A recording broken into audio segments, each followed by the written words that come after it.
Assalamualaikum warahmatullahi wabarakatuh. Nama saya Abdul Wafid bin Muhammad Faisal, metode nombor 267839.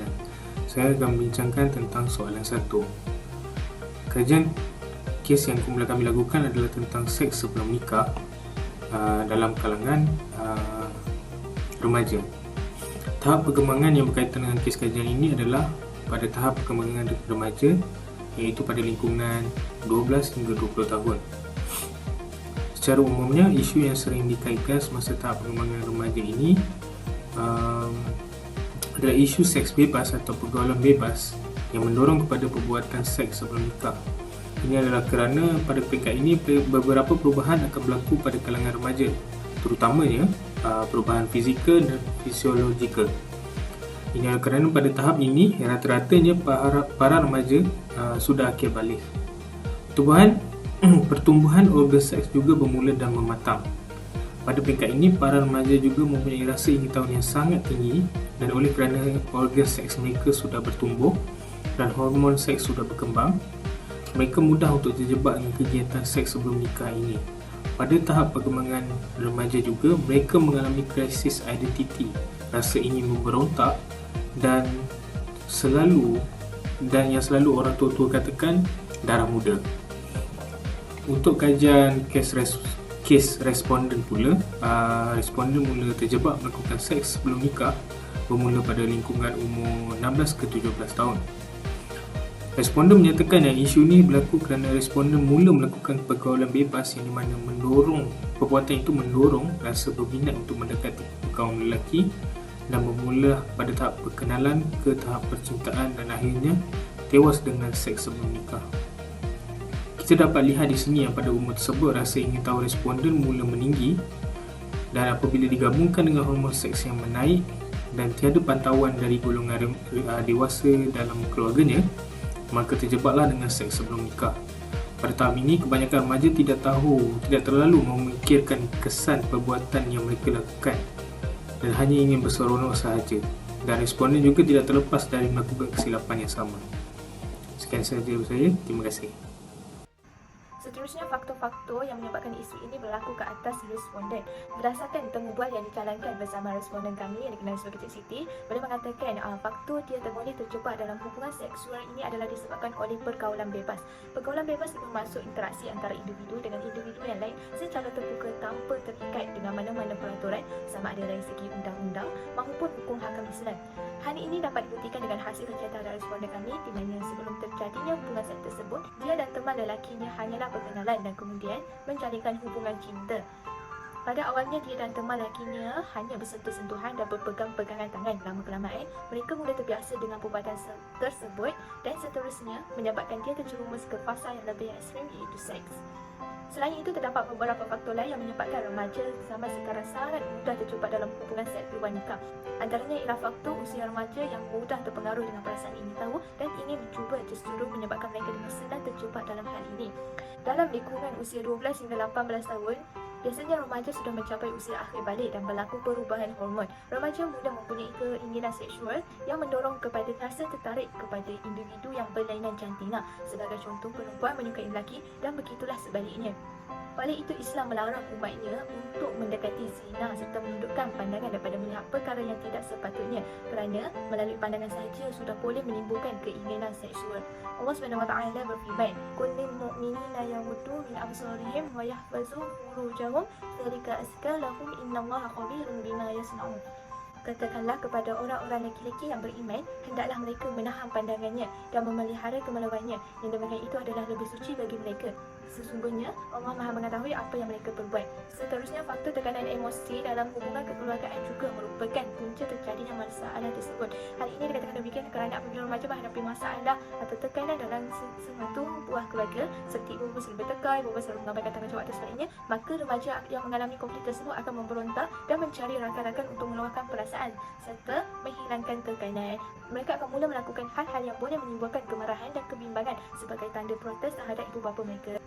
Sekian. Menurut temu bual yang dilakukan dengan Cik Siti, beliau ada menyatakan pada awalnya beliau tak terfikir langsung untuk mendapatkan rawatan bagi mengatasi perbuatan tersebut. Oleh yang demikian, tiada sebarang tindakan atau rawatan yang beliau terima dalam mengurangkan tabiat melakukan hubungan seks sebelum bernikah. Walau bagaimanapun, pada ketika itu beliau ada mendengar tentang beberapa kaedah dan rawatan yang dapat diambil bagi membantu beliau untuk menghentikan perbuatan tersebut. Namun, tiada apa-apa tindakan yang diambil oleh Cik Siti. Dan seiring berjalannya waktu, Cik Siti sedar akan keperluan beliau untuk mendapatkan rawatan susulan bagi membendung perbuatan tersebut daripada terus berlanjutan. Seterusnya, beliau juga mengambil inisiatif lain untuk mendaftarkan diri bagi menjalani rawatan yang bersesuaian bagi mengelakkan diri dari melakukan perbuatan tersebut. Selain itu, beliau juga mengambil alternatif lain dengan kerap mendengar ceramah agama dan video berunsur keagamaan. Hal ini dilakukan bagi diri beliau tetap istiqamah dengan penghijrahan beliau. Namun begitu, terdapat rawatan lain yang dapat dilakukan oleh beliau dan juga remaja lain bagi mengelakkan dan menghentikan perbuatan tersebut. Rawatan pertama adalah dengan mendapatkan bantuan profesional. Sebagai seorang remaja yang terjebak dengan hubungan seksual sebelum nikah, sudah pasti merasa malu untuk berterus terang dengan orang lain tentang perkara tersebut. Oleh yang demikian, remaja yang terlibat perlulah berjumpa dengan doktor bagi tindakan lanjut.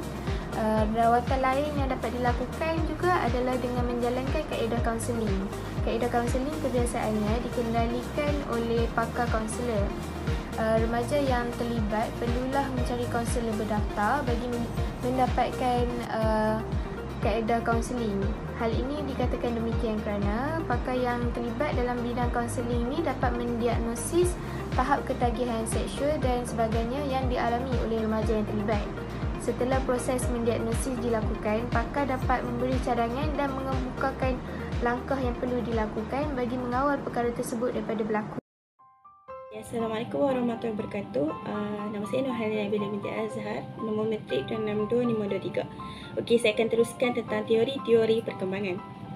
Berdasarkan temu bual, terdapat dua teori yang dapat dikaitkan dengan kes tersebut, iaitu teori psikoanalitik Freud dan teori tahap perkembangan psikososial Erikson.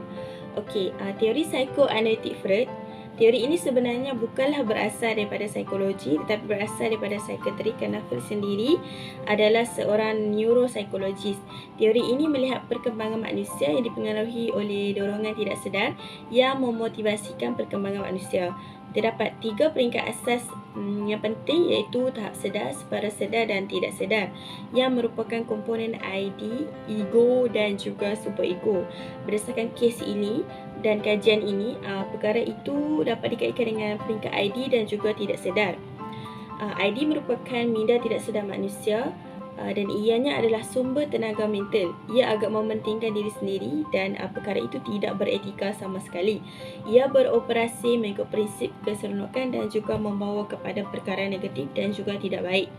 Seterusnya ialah prinsip tidak sedar yang merangkumi kepada keinginan, nafsu, perasaan dan juga motif tidak sedar yang kebanyakan berkaitan dengan dorongan seksual.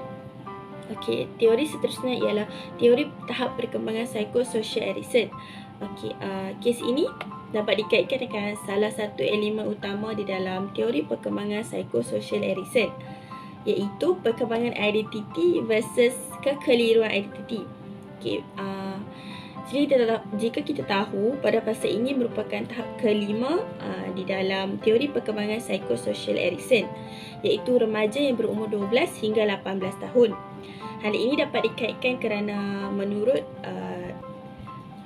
Siti, bukan nama sebenar, dia mula terjebak dengan seks sebelum nikah. Ini ketika dia berumur 16 tahun, di mana dia mula terpengaruh dengan keadaan persekitarannya.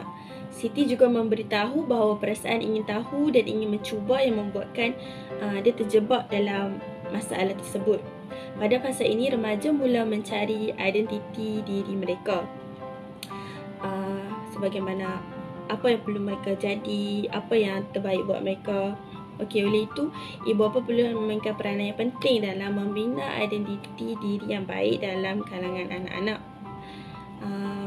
Menurut Erikson, Jika seseorang berjaya menangani konflik maupun masalah yang dialami, mereka akan muncul dari peringkat dengan kekuatan psikologi yang akan menolong mereka dengan baik sepanjang hayat mereka.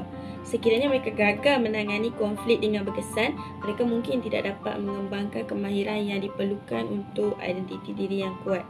Di sini berdasarkan kajian kes yang dibuat, Siti mungkin mempunyai identiti diri yang kuat setelah dia melakukan perkara tersebut kerana dia mencuba untuk berubah, untuk mencari alternatif dan juga penyelesaian untuk keluar daripada masalah tersebut dan merubah mencari identiti diri yang lebih baik. Sekian, terima kasih. Bagi refleksi kumpulan kami, terdapat beberapa keunikan dan keistimewaan sepanjang kajian kes ini yang dapat memberikan panduan yang berguna kepada diri sendiri serta masyarakat. Antara keunikan kajian kes ini ialah setiap ahli kumpulan bersama-sama mengetahui bahawa terdapat banyak rawatan atau cara serta inisiatif yang berguna buat seseorang setelah melakukan perkara atau seks sebelum nikah bagi remaja. Seterusnya, kami juga dapat mengetahui bahawa terdapat banyak penempatan yang menempatkan remaja yang terjebak dalam perkara tersebut yang mungkin memerlukan rawatan atau juga memerlukan tempat tinggal. Dan akhir sekali, keistimewaan kajian kes ini adalah setiap ahli kumpulan bekerjasama dan tidak berputus asa dalam mencari mangsa atau kaunselor yang berkaitan dengan kes yang